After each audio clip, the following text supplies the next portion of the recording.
sa, quando si vanno a fare i comandi, si sta lì 2 anni, si fanno le cose. No, il mio è stato un amore viscerale per il museo, quindi, come dire, ecco perché è stato il periodo più bello. Mi sono sentito, ho dedicato tutti questi 12 anni che sono stato al museo, li ho dedicati, purtroppo togliendo qualcosa anche alla famiglia, però ho dedicato tutto questo mio periodo come dire, ad abbellire il museo, a gestirlo, perché mi sono trovato nel 2000, era stato chiuso se non vado errato, nel 97 o inizio del 98, praticamente mi sono trovato un museo da riaprire, da allestire, che da una parte è una grande responsabilità, però è una grande sfida, e per me è stata la cosa più bella, quella di poter dedicarmi al display, al restauro dei velivoli. Insomma, è stato un periodo entusiasmante, devo dire assolutamente entusiasmante. La cosa strana, molto strana, è che il museo in Italia è arrivato tardi, ha avuto una vicenda veramente travagliata, lunghissima, e la cosa paradossale è che siamo il primo paese al mondo ad aver pensato ad un museo aeronautico. Perché? Perché nel 1913, praticamente l'anno dopo della fine della guerra di Libia, dove l'Italia per prima al mondo portò una componente aerea in un conflitto mondiale, cioè siamo stati i primi al mondo ad utilizzare un aereo in un conflitto, in quel caso per la conquista della Libia era tra noi e la Turchia, con la vittoria tra l'altro dell'Italia, dove la componente aerea, pur piccola e con quei velivoli traballanti, fu decisiva proprio per la vittoria, contribuì a questa vittoria. Tra l'altro in quel periodo, in quella guerra, furono adottate le prime tattiche di ricognizione, fu fatto il primo bombardamento aereo, bellissimo, non ricorda nessuno, furono fatti i primi tentativi di collegamento tra la terra e il velivolo, fatti da Marconi e tra l'altro da un personaggio che poi lo ritroverò qui a Bracciano, e ci ho scritto anche un libro su questo personaggio, che era il comandante Rossi, che faceva parte di questa flottiglia di aviatori civili che andarono in Libia, e che poi realizzò qui a Bracciano un'industria aeronautica. Tra il Rossi e Marconi ci furono i primi tentativi di collegamento di aria-terra, e veramente questa qui è una cosa che non ricorda quasi nessuno. Comunque, dicevo, subito dopo la guerra, comandante del battaglione aviatori era un personaggio che è importantissimo nel mondo aeronautico, Giulio Douhet, che è riconosciuto come uno dei massimi teorici della guerra aerea. Giulio Douhet, con una circolare, invitò tutti coloro che avevano dei cimeli, dei ricordi appunto di questa impresa, di donarli, perché sarebbe stata creata una sezione aeronautica presso il Museo del Genio a Roma. Quindi già come dire, il nucleo di un museo già ce lo troviamo in Italia nel 1913. Non solo, in pieno conflitto della Prima Guerra Mondiale, nel 1917, con un decreto luogotenenziale di Tommaso di Savoia, viene istituito, pensate, viene istituito il vero museo, il Museo del Corpo Aeronautico Militare Italiano. Cioè veramente nel 1917 già abbiamo la nascita di un museo. Dice, allora perché il museo è arrivato così tardi in Italia? E queste sono veramente delle belle domande.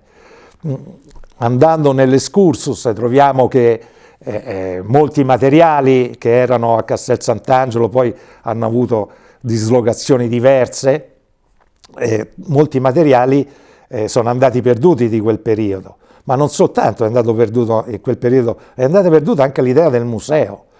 Troviamo delle esposizioni importantissime, come per esempio nel 28 e nel 29 a Torino e a Firenze, dove si tenta di fare un'esposizione, di raggruppare dei materiali per poi esporli al museo, ma tutte queste esperienze vanno assolutamente deluse.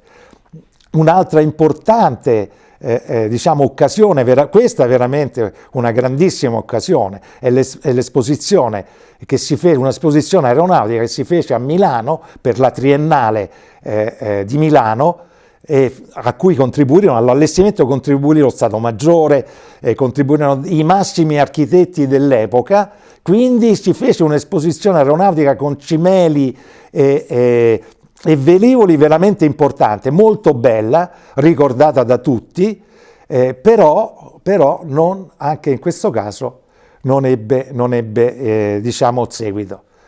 Si tentò, diciamo, negli anni 30, dal 29 in poi, di fare un museo all'Accademia di Caserta, ma era praticamente un magazzino, perché veniva aperta soltanto nei giorni delle cerimonie ufficiali, era gestita dall'Accademia. In quel tempo l'Accademia Aeronautica, come sapete tutti, come almeno credo che sappiano tutti, era a Caserta. Poi i materiali della Seconda Guerra Mondiale disperse i materiali, per salvarli furono mandati al nord, insomma delle vicende hanno avuto delle vicende assolutamente travagliate. Arriviamo al dopoguerra, negli anni 50 credo che l'aeronautica avesse ben altre priorità, avesse ben altre idee, certamente non si pensava ad allestire un museo. C'era da ricostruire la forza armata, c'era da trattare sulle clausole armistiziali, molti velivoli furono salvati, specialmente quelli da trasporto, passandoli al sovrano ordine di Malta, così aggirarono le regole armistiziali. Insomma, gli anni 50 sono stati un periodo assolutamente buio da un punto di vista di conservazione del materiale, perché tra l'altro molti velivoli importantissimi che giacevano negli aeroporti anche dei periodi precedenti furono assolutamente massacrati, anche per fare delle prove con i vigili del fuoco. Esempio di tutti l'S-55, di cui non abbiamo assolutamente nessun esemplare.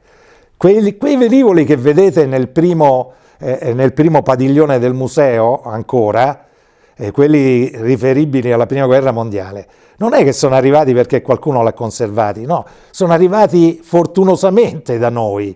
E io ho scritto in un capitolo di un libro che nulla si salva per caso, e infatti quello lì non è stato un caso, è stata per fortuna durante la Prima Guerra Mondiale, quando gli assi, ma anche tutti gli altri piloti, se invece di prendere una buona uscita oppure di un premio di finale, eccetera, eccetera, gli fu data l'opportunità di acquistare il proprio velivolo con cui avevano volato e combattuto.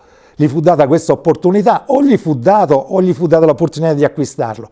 Quindi qualcuno acquistò il velivolo, e queste famiglie, magari tenendolo dentro un granaio o a casa, insomma, quei velivoli sono arrivati fino a noi grazie a questo, perché se no non avremmo neanche quei 4-5 velivoli che ci ricordano la Prima Guerra Mondiale. Volevo dire questo. E negli anni 50 è stata la stessa cosa, sono stati andati distrutti praticamente tutti i velivoli, tantissimi, che erano stati costruiti nel periodo bellico. È andato distrutto, ma non so quale percentuale del nostro patrimonio storico, però era assolutamente inevitabile. perché non c'era ancora la cultura della conservazione. Cioè oggi si parla di archeologia aeronautica, ma parlare di archeologia aeronautica a quei tempi, cioè 50 anni fa, era veramente, ti ridevano in faccia, specialmente gli storici dell'arte o chi si occupava di archeologia. Soltanto adesso è nata una coscienza che ci permette di considerare questi velivoli storici, che magari hanno anche meno di 100 anni di vita, meno di 60-70 anni di vita, di riconoscerli come patrimonio storico, ma non soltanto industriale, sociale, perché rappresentano un'epoca. Questa coscienza è nata da poco e quindi gli anni 50 sono trascorsi praticamente non pensando a realizzare un museo. L'aeronautica poi è una forza armata che vive nei cieli, che pensa al futuro, quindi pensare a un qualcosa di statico quando è una forza armata in movimento, insomma riesce difficile. Perciò il compito di pensare a un museo è sempre stato quello di pionieri, i pionieri della conservazione. E se nasce un museo è proprio per questo, perché ci sono state in tutte le epoche questi personaggi appassionati di storia che sono stati fermi nel considerare l'idea di far nascere un museo e anche di instillare l'idea, che forse non c'era, che una forza armata, se non ha delle radici, se non ha una storia dietro, non ha neanche futuro. Questa cosa attualmente è stata acquisita, infatti molti capi di Stato Maggiore, quando fanno i discorsi, poi ricordano appunto che le radici sono quelle che permettono di far crescere la pianta, di farla crescere più rigogliosa. Tornando a noi, diciamo che negli anni 60 avviene qualcosa che potrebbe veramente essere la svolta decisiva. Nel 1961 c'è il centenario della nascita dello Stato, no? E praticamente viene allestita una grandissima mostra, enorme, una grandissima mostra al Palazzo della Vela a Torino. Ma stiamo parlando veramente di un'esposizione importante e sembra questa la svolta decisiva, che finalmente può prendere la luce, può vedere la luce il Museo Storico dell'Aeronautica Militare. Si portano tutti i velivoli disponibili, molti privati donano quello che hanno e insomma è veramente una raccolta eccezionale. Sembra che lo Stato Maggiore accolga l'idea di creare questo museo a Palazzo della Vela a Torino, ma come al solito è un fuoco di paglia, perché forse l'impegno era troppo grande. Ve la faccio breve. Praticamente dopo qualche anno si spegne questo fuoco che dicevo e termina anche questa avventura del Palazzo della Vela a Torino, ma nasce in quegli anni a Vigna di Valle, e questa è una cosa importantissima, nasce il centro raccolta velivoli storici, cioè praticamente a vedere le foto sembra un rottamaio, ma quel rottamaio è stato veramente importante per la storia della conservazione dei velivoli storici. Furono accumulati tutto quello che si trovava in giro negli aeroporti, carcasse, fu accumulato tutto a Vigna di Valle, e questo è stato importantissimo perché parliamo già all'inizio degli anni 70, tutte le nazioni più importanti creavano il loro museo dell'aviazione. Stiamo parlando dell'USAF Museum, parliamo del RAF Museum, parliamo delle Bourget dell'Armée dell'Air. Quindi nascono i musei, e che fa l'Italia, che è una delle nazioni, insomma, diciamo che al di là di quello che ci piangiamo sempre addosso, però abbiamo avuto una storia importante, una storia aeronautica. Che facciamo? Nascono tutti questi bei musei e l'Italia è l'unica che non ha un museo, quindi rinasce proprio l'idea frenetica di creare un museo. Ma questo si deve a dei personaggi che non vengono ricordati, e questo mi dispiace. Io avevo fatto una bellissima targa proprio all'ingresso del museo, dedicata a chi veramente, a colui al quale si deve la nascita del museo. Purtroppo attualmente non la vedo più, spero che rivenga collocata e che si ricordi questo personaggio. Come dicevo, se nasce agli inizi degli anni 70 anche il museo dell'aeronautica militare, si deve a queste persone.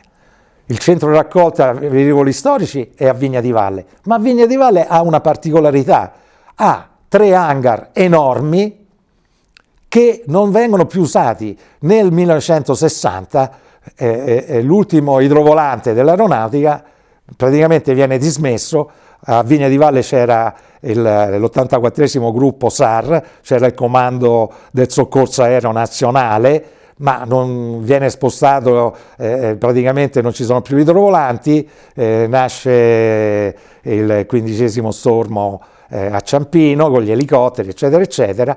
Quindi c'è questa disponibilità di questi grandi hangar, ma non solo sono grandi hangar, sono hangar storici. Cioè c'è il primo hangar, l'hangar Troster, che è un hangar del 1914, un hangar dato all'Italia per risarcimento di danni da guerra. All'inizio erano 2, poi uno maledettamente sbagliando lo distrussero, lo tolsero, e ne è rimasto soltanto uno. E poi un altro degli anni 30, l'hangar Badoni, un grandissimo hangar dove erano ricoverati appunto i grandi Kanzeta 506, e poi l'hangar Saporiti, dove adesso è il centro sportivo, ma questo qui non interessò il museo. Quindi Vigna di Valle, a questo personaggio, a questi personaggi di cui dirò i nomi tra poco, sembrò il luogo ideale per far nascere il Museo dell'Aeronautica. C'era questa disponibilità. Il personaggio principale è il generale Pesce. Il generale Pesce, che è veramente grande appassionato di storia,